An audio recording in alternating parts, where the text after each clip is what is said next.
Hi all, our instructive game today has the theme of the king in the centre. Playing white was Nezhmetdinov and playing black was Mikhail Tal. This game was played in Baku in 1961.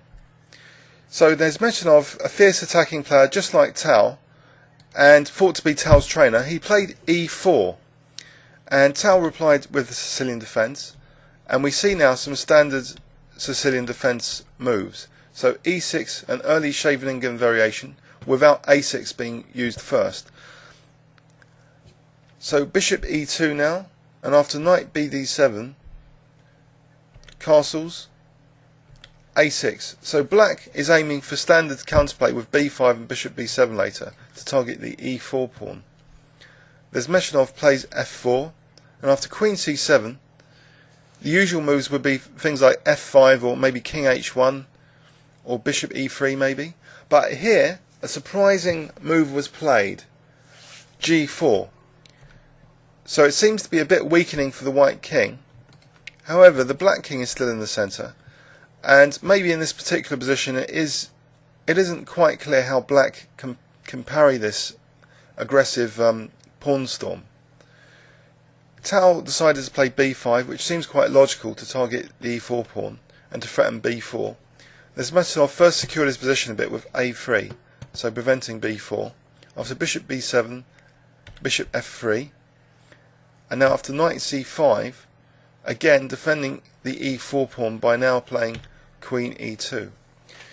So here, Tal has to decide what to do. His king's still in the centre. He decides that maybe F4 is a weakness in white's position, and this bishop is potentially bad if it's locked in behind these two white pawns. So what he does is to try and lock white's pawn structure. He plays E5. So this bishop is trying to be exposed as a bad piece, potentially. After knight F5, Tal now plays G6. And here, instead of the knight going back, Nezhmetdinov takes on E5 to give him access to the H6 square, and this will stop the black king from castling kingside. So after D takes E5, knight H6 is played. So now black plays positionally, trying to exploit this F4 square. So he plays knight E6, and after bishop G2, Tal plays now bishop G7 with a seemingly safe position. So has the worst been overcome by Tal? This bishop is potentially not that great, with this pawn especially on the light square. Also, black has a nice control of F4, it would seem. In this position though, Nezhmetdinov plays on his trumps in the position. He plays rook takes F6 as an exchange sacrifice. So after bishop takes F6, he now plays knight D5. Tal now retreated his queen. Perhaps bishop takes D5 could have been considered. But let's look at the main continuation. Queen D8. And in this position, the F file was put under greater pressure immediately by Nezhmetdinov. He played actually queen F2. So what is Tal going to do about this bishop on F6? He can't retreat it because of queen takes F7, mate. So he plays knight F4, and it seems Tal is consolidating his position. Will he be given enough time? After bishop takes F4 though, E takes F4. Now we see a line opening against the black's king. Nezhmetdinov plays E5. And according to Ribka here, the best defence would have been bishop H4. I'll quickly show you this line. Bishop H4, queen D4 with menacing threats like E6. And here, rook F8, and black may have been okay.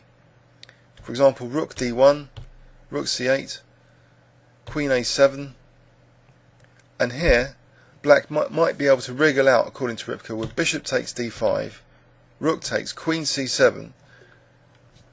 After queen takes A6, now just king E7, and maybe black's going to end up better. That's computer clinical defence though. In the game, here, Tal took on E5, so this is quite controversial in principle. So here, Nezhmetdinov plays now rook E1, and it seems Tal had this covered with F6. So how does white proceed with the attack here? What Nezhmetdinov played is very, very precise. he played actually knight takes f6 check. But there's an unexpected twist about to occur here. After queen takes f6, the idea was not bishop takes b7. Let's have a look at bishop takes b7. If bishop takes b7, this isn't very good, because in this position, king f8, and all of a sudden black is threatening bishop d4, skewering the queen against the king. So here, for example, queen c5 check, bishop d6, and all of a sudden black's better. Queen d8, rook e8, and black's wriggled out, according to Rivka, with a slight advantage. So, in this position, if we go back, after queen takes f6, so he's a whole rook down, and in this position he actually just plays queen d4, a whole rook down. And to this there appears to be no defence, according to Rivka. It's actually plus 4.59. It's remarkable, but the king is really in trouble in the centre here. What Tal did play was try to evacuate it now with king f8. After rook takes e5, white has very menacing threats here. For example, rook f5 is now threatened with a temporary pin on the queen, so to allow queen takes f6. Also rook e8, and if king g7, rook e7 check is threatened, again with that pin on the queen against the black king. Tal played queen d8, but now Nezhmetdinov finished Tal off with a vicious combination. He played rook f5 check, so exposing a lethal discovered attack on the rook here. After g takes, queen takes h8, and although Nezhmetdinov is a rook down, the black king is in real trouble here. Queen g7 check, king e6, and now g takes f5 check, and this is winning the black queen. Tal resigned here, because if king d6, knight f7, forking the black queen and king. So king c5, and it's all over. Father shouting. Queen c7 is actually a mate in 3. Bishop c6, queen takes, king d4, queen c3 mate. So let's have a look in overview and summary at this game, which demonstrates the power of having the opponent's king in the centre and what you can do to exploit it. So after e4, Tal had played the Sicilian defence, and he played the system with an early e6. Nowadays a6 is preferred to avoid bishop b5 check. So this is a Scheveningen, and after a6 now, f4, and it seems as though white was going to play, a usual move would have been king h1 or f5, but actually g4 was played here, and it's not as bad as it might seem. It's controversial because it potentially weakens the white king, and potentially this bishop is locked in behind white pawns. So if black can fix this bishop in, it could be bad for white. But Tal's first strategic idea is to hammer pressure on e4.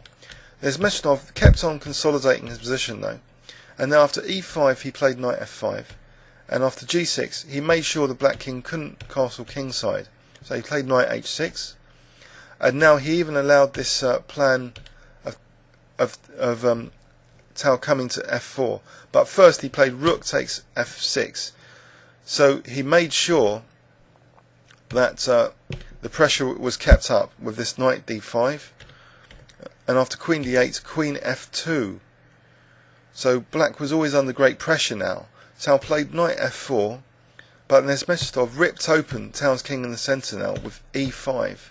So after bishop takes, rook e1, f6. Nezhmetdinov had to calculate this very well, otherwise this could really backfire. After knight takes f6 check, queen takes f6, the brilliant move of the game here is just queen d4. So that really is crushing in this position. If we look at another side variation quickly, rook d8 check, king f8, rook e8 check, for example.